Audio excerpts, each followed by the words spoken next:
ನಮಸ್ಕಾರ ಸ್ನೇಹಿತರೆ, ರಾಜ್ಯದಾದ್ಯಂತಹ ಎಲ್ಲ ಮಹಿಳೆಯರು ಕೇಳ್ತಾ ಇರ್ತಕ್ಕಂತಹ ಕ್ವೆಶ್ಚನ್ ಇದೆ. 19 ಮತ್ತು 20ನೇ ಕಂತಿನ ಗೃಹಲಕ್ಷ್ಮಿ ಹಣ ಯಾವಾಗ ಬರುತ್ತೆ? ಬರೀ ಮುಂದೂಡ್ತಾ ಇದ್ದಾರೆ ಸರ್ಕಾರದವರು. ಬರೀ ಒಂದು ಕಂತಿನ ಹಣ ಹಾಕ್ತಾರೆ, ಮತ್ತೆ 2 ತಿಂಗಳದ ಪೆಂಡಿಂಗ್ ಉಳಿಸ್ತಾರೆ. ಹೀಗಾದ್ರೆ ಹೇಗೆ? ಸರ್ಕಾರದ ಬಳಿ ಹಣ ಇದೆಯಾ ಇಲ್ವಾ? ಈ ಒಂದು ಗೃಹಲಕ್ಷ್ಮಿ ಅಷ್ಟೇ ಅಲ್ಲ, ಪಿಂಚಣಿ ಹಣ ಕೂಡ ಜಮಾ ಮಾಡಿಲ್ಲ. ಈ ಕಡೆ ಶಾಲಾಭ್ಯಾಸಗಳಲ್ಲಿ ನಾವು ನೋಡ್ತಾ ಹೋದ್ರೆ ವಿದ್ಯಾರ್ಥಿಗಳಿಗೆ ಯಾವ ಸ್ಕಾಲರ್ಶಿಪ್ಗಳು ಕೂಡ ಹಣ ಜಮಾ ಆಗ್ತಾ ಇಲ್ಲ. ಹೀಗಾದ್ರೆ ಸರ್ಕಾರ ನಡೆಸ್ತಾ ಇದೆ ಹೇಗೆ? ಈ ಗೃಹಲಕ್ಷ್ಮಿ ಹಣ ಅಂತೂ ಕೂಡ ಕೊಡ್ತಾ ಇದ್ರು, ಅದು ಕೂಡ ಸ್ಟಾಪ್ ಮಾಡಿದ್ದಾರೆ. ಪಿಂಚಣಿ ನೋಡೋದಾದ್ರೆ ನಮ್ಮ ಮನೆಯಲ್ಲಿರ್ತಕ್ಕಂತಹ ಹಿರಿಯರಿಗೆ ಪಿಂಚಣಿ ಬರ್ತಾ ಇಲ್ಲ. ಇಲ್ಲಿ ಹೆಂಗಿರ್ತಕ್ಕಂತಹ ಮಹಿಳೆಯರಿಗೆ ಈ ಒಂದು ಗೃಹಲಕ್ಷ್ಮಿ ಹಣ ಬರ್ತಾ ಇಲ್ಲ, ವಿದ್ಯಾರ್ಥಿಗಳಿಗೆ ಸ್ಕಾಲರ್ಶಿಪ್ ಬರ್ತಾ ಇಲ್ಲ. ಹೀಗಾದ್ರೆ ಸರ್ಕಾರ ಎಲ್ಲಿಂದ ಹಣ ಕೊಡತ್ತೆ? ಸರ್ಕಾರದ ಬಳಿ ಹಣ ಇದೆಯಾ ಇಲ್ವಾ ಹೇಳಿಬಿಡಿ, ಸುಮ್ಮನೆ ನಮಗೆ ಮುಂದೂಡ್ತಾ ಹೋಗಬೇಡಿ ಅಂತ ಬಹಳಷ್ಟು ಜನ ಕಮೆಂಟ್ ಆಗಿರಲಿ ಕ್ವಶನ್ಸ್ಗಳನ್ನು ಕೇಳ್ತಾ ಇದ್ರು. ಅದು ಸ್ನೇಹಿತರೆ, ಇಲ್ಲಿ ಗೃಹಲಕ್ಷ್ಮಿ ಯೋಜನೆ 19, 20ನೇ ಕಂತಿನ ಬಗ್ಗೆನೂ ಕೂಡ ಮಾಹಿತಿ ತಿಳಿಯೋಣ. ಪಿಂಚಣಿ ಹಣ ಯಾವಾಗ ಜಮಾ ಆಗುತ್ತೆ ಅದ್ರ ಬಗ್ಗೆನೂ ಕೂಡ ತಿಳಿಯೋಣ. ಇನ್ನು ಸ್ಕಾಲರ್ಶಿಪ್ ಬಗ್ಗೆ ನಾವೇನು ಹೇಳಿಕ್ಕೆ ಸಾಧ್ಯ ಇಲ್ಲ, ಯಾಕಂದರೆ ಸರ್ಕಾರ ಏನು ಇನ್ಫಾರ್ಮೇಷನ್ ಕೊಡುತ್ತೋ ಅದೇ ಹೇಳಬೇಕಾಗತ್ತೆ. ಸ್ಕಾಲರ್ಶಿಪ್ ಬಗ್ಗೆ ಏನು ಮಾಹಿತಿ ಕೊಟ್ಟಿಲ್ಲ. ಇನ್ನು ಸ್ಕಾಲರ್ಶಿಪ್ ಕೊಡುವಂತಹ ಒಂದು ಕಂಡೀಷನ್ಗಳು ಇಲ್ಲಿ ನಮಗೆ ಕಾಣೆ ಬರ್ತಾ ಇಲ್ಲ. ಅದಕ್ಕೋಸ್ಕರ ಈ ಒಂದು ಸರ್ಕಾರ ಇರುವವರೆಗೂ ಕೂಡ, ಗ್ಯಾರಂಟಿ ಯೋಜನೆಗಳು ಇರುವವರೆಗೂ ಕೂಡ ಸ್ಕಾಲರ್ಶಿಪ್ ಬರೋದು ಡೌಟು. ಸದ್ಯಕ್ಕೆ ನಾವು ಗೃಹಲಕ್ಷ್ಮಿ ಮತ್ತು ಪಿಂಚಣಿಯನ್ನು ಪಡಿಬೋದು, ಯಾಕಂದರೆ ಗ್ಯಾರಂಟಿ ಯೋಜನೆಗಳಲ್ಲಿನೇ ಸಾಕಷ್ಟು ಹಣ ಖರ್ಚು ವೆಚ್ಚ ಆಗ್ತಾ ಇದೆ. ಇನ್ನು ವಿದ್ಯಾಭ್ಯಾಸಕ್ಕೆ, ಇನ್ನು ಸ್ಕಾಲರ್ಶಿಪ್ಗಳಲ್ಲಿ ಹಣ ಹೂಡಿಕೆ ಮಾಡಲು ಮೀಸಲಿಡಲು ಹಣ ಸಾಲತ್ತೋ ಇಲ್ವೋ ಗೊತ್ತಿಲ್ಲ. ಸದ್ಯಕ್ಕೆ ನಾವು ಗೃಹಲಕ್ಷ್ಮಿ ಮತ್ತು ಪಿಂಚಣಿ ಹಣದ ಬಗ್ಗೆ ಮಾತುಕತೆ ಮಾಡೋಣ. ಆದಷ್ಟು ವಿಡಿಯೋನ ಕೊನೆವರೆಗೂ ವಾಚ್ ಮಾಡಿದ್ರೆ ಮಾಹಿತಿ ಕ್ಲಿಯರ್ ಆಗಿ ಅರ್ಥ ಆಗುತ್ತೆ. ಚಾನಲ್ಗೆ ಸಬ್ಸ್ಕ್ರೈಬ್ ಮಾಡಿಲ್ಲ ಅಂದರೆ ಇದೇ ರೀತಿ ಲೇಟೆಸ್ಟ್ ಆದಂಥ ಅಪ್ಡೇಟ್ನ ಕೊಡ್ತಾ ಇರ್ತೀವಿ, ಸಬ್ಸ್ಕ್ರೈಬ್ ಮಾಡ್ಕೊಳ್ಳಿ. ಈಗ ಡೈರೆಕ್ಟಾಗಿ ಟಾಪಿಕ್ಗೆ ಬಂದ್ಬಿಡೋಣ. ವೀಕ್ಷಕರೇ, ಗೃಹಲಕ್ಷ್ಮಿ ಯೋಜನೆಯ 19 ಮತ್ತು 20ನೇ ಕಂತಿನ ಹಣ ಆಲ್ರೆಡಿ ನಿಮಗೆ ಕ್ಲಿಯರ್ ಆಗುವಂತಹ ಸಂದರ್ಭ ಇದು.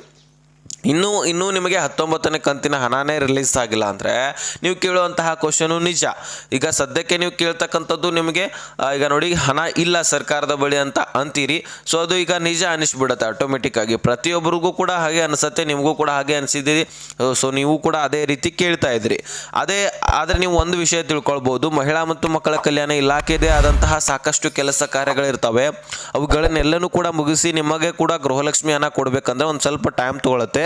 ಮತ್ತೆ ಇದನ್ನ ನಾನು ಹೇಳ್ತಾ ಇಲ್ಲ, ಸ್ವತಃ ಲಕ್ಷ್ಮೀ ಹೆಬ್ಬಾಳ್ಕರ್ ಅವರು ರಾಜ್ಯ ಸರ್ಕಾರ ಹೇಳ್ತಾ ಇದೆ ಅಂತ ಅನ್ಕೊಳ್ಳಿ. ಯಾಕಂದ್ರೆ 19 ಮತ್ತು 20ನೇ ಕಂತು ಅಷ್ಟೇ ಅಲ್ಲ, ಹಿಂದಿನ ಕಂತುಗಳಲ್ಲಿ ಕೂಡ ನೋಡಿದ್ರಿ ಸಾಕಷ್ಟು ಕಂತುಗಳಲ್ಲಿ ಪೆಂಡಿಂಗ್ ಉಳಿತಾ ಇತ್ತು, ಮತ್ತೆ ಹಣ ಜಮಾ ಮಾಡ್ತಾ ಇದ್ರು, ಮತ್ತೆ ಡಿಲೇ ಆಗ್ತಾ ಇತ್ತು, ಮತ್ತೆ ಹಣ ಜಮಾ ಮಾಡ್ತಾ ಇದ್ರು. ಎಲ್ಲ ಬಿಡಿ, ಈಗ 16ನೇ ಕಂತಿನ ಹಣ ಕೂಡ ಈಗ ಜಮಾ ಆಗುವಂತಹ ಸಂದರ್ಭದಲ್ಲಿ ಅದಕ್ಕಿಂತ ಮುಂಚೆ ನೋಡ್ಬೋದು 2 ರಿಂದ 3 ತಿಂಗಳ ಹಣ ನಿಮಗೆ ಲೇಟ್ ಆಗಿ ಬಂದಿದೆ.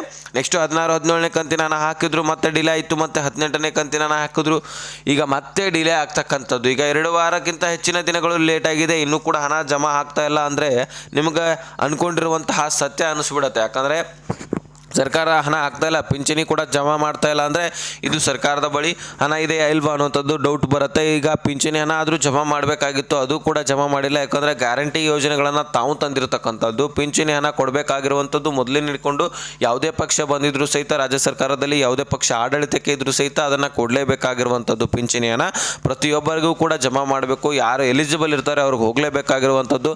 ಅಂಥವರಿಗೂ ಇನ್ನೂ ಕೂಡ ಹಣ ಜಮಾ ಮಾಡ್ತಾ ಇಲ್ಲ.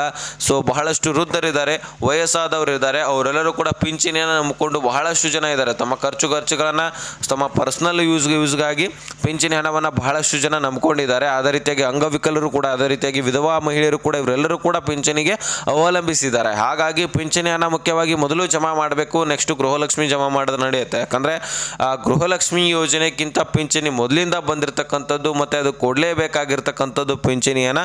ಅದಕ್ಕೋಸ್ಕರ ಪ್ರತಿಯೊಬ್ಬರು ಯಾರು ಎಲಿಜಿಬಲ್ ಇದ್ದಾರೆ ನೋಡಿ, ಯಾರಿಗೆ ಹಣ ಹಾಕಬೇಕಾಗಿದೆ ನೋಡಿ, ಅವರೆಲ್ಲರಿಗೂ ಕೂಡ ಪಿಂಚಣಿ ಹಾಕಬೇಕು ಅನ್ನುವಂತಹ ಮನವಿ ಕೂಡ ಸರ್ಕಾರದ ಬಳಿ ನಮ್ಮದು ಕೂಡ ಇರುತ್ತೆ. ಸೊ ಎರಡೂ ಕೂಡ ಒಮ್ಮೆಲೆ ಬಿಡುಗಡೆ ಮಾಡುವಂತಹ ಸಾಧ್ಯತೆ ಇದೆ. ಇಲ್ಲಿ 19 ಮತ್ತು 20ನೇ ಕಂತಲ್ಲ, 19ನೇ ಕಂತಿನ ಮೊದಲು ಬಿಡುಗಡೆ ಆಗುತ್ತೆ, ಅದರ ಜೊತೆ ಪಿಂಚಣಿ ಹಣ ಕೂಡ ಜಮಾ ಮಾಡ್ತಾರೆ. ನೆಕ್ಸ್ಟ್ ಈ 19ನೇ ಕಂತಿನ ಹಣ ಕ್ಲಿಯರ್ ಆದ ತಕ್ಷಣ ಪಿಂಚಣಿ ಹಣ ತದನಂತರ ಬಿಡುಗಡೆ ಮಾಡ್ತಾರೆ. ಓಕೆನಾ?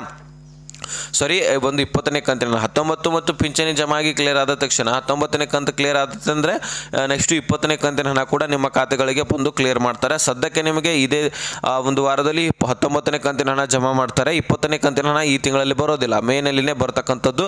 ಏಪ್ರಿಲ್ನಲ್ಲಿ ನಿಮಗೆ 19, 18 ಮತ್ತು 19 ಬಂದಂಗಾಗತ್ತೆ. ಮಾರ್ಚ್ ಹಿಂದಿನ ತಿಂಗಳಲ್ಲಿ 16, 17 ಕಂತಿನ ಹಣ 2 ತಿಂಗಳದ ಹಣ ಬಂದಂಗಾಗತ್ತೆ. ಸೊ ನೋಡೋಣ ಮುಂದಿನ ತಿಂಗಳಲ್ಲಿ ಯಾವ ತಿಂಗಳದ್ದು ಹಾಕ್ಬೋದು ಅನ್ನುವಂಥದ್ದನ್ನು ಕಾಯ್ದು ನೋಡಬೇಕಾಗತ್ತೆ. ಸದ್ಯಕ್ಕೆ ಅಂತೂ ನಿಮಗೆ 19ನೇ ಕಂತಿನ ಹಣ ಮಾತ್ರ ಬರ್ತಾ ಇದೆ. 2500 ಕೋಟಿ ಹಣ ಮಾತ್ರ ರಿಲೀಸ್ ಆಗಿದೆ. ಓಕೆನಾ? ನಾಳೆ ಬೆಳಿಗ್ಗೆ 10 ಗಂಟೆಗೆ ನಿಮಗೆ ರಿಲೀಸ್ ಆಗ್ತಕ್ಕಂಥದ್ದು ಈ ಒಂದು 12 ಜಿಲ್ಲೆಗಳಿಗೆ. ಸೊ ಬೆಳಗಾವಿ, ಕೊಪ್ಪಳ, ಹಾಸನ, ಗದಗ, ಬಳ್ಳಾರಿ, ವಿಜಯನಗರ, ಧಾರವಾಡ, ಯಾದಗಿರಿ, ಉತ್ತರ ಕನ್ನಡ, ದಕ್ಷಿಣ ಕನ್ನಡ, ದಾವಣಗೆರೆ, ಉಡುಪಿ, ತುಮಕೂರು, ಚಿತ್ರದುರ್ಗ, ಚಿಕ್ಕಮಗಳೂರು, ಈ ಒಂದು ಜಿಲ್ಲೆಗಳಿಗೆ ಹಣ ಜಮಾ ಆಗ್ತಾ ಇದೆ. ಇವಷ್ಟೇ ಎಲ್ಲ ಬೇರೆ ಬೇರೆ ಜಿಲ್ಲೆಗಳಿಗೂ ಕೂಡ ಹಣ ಜಮಾ ಆಗುತ್ತೆ. ಯಾರು ಕೂಡ ತಲೆ ಕೆಡಿಸ್ಕೊಳ್ಬೇಡಿ.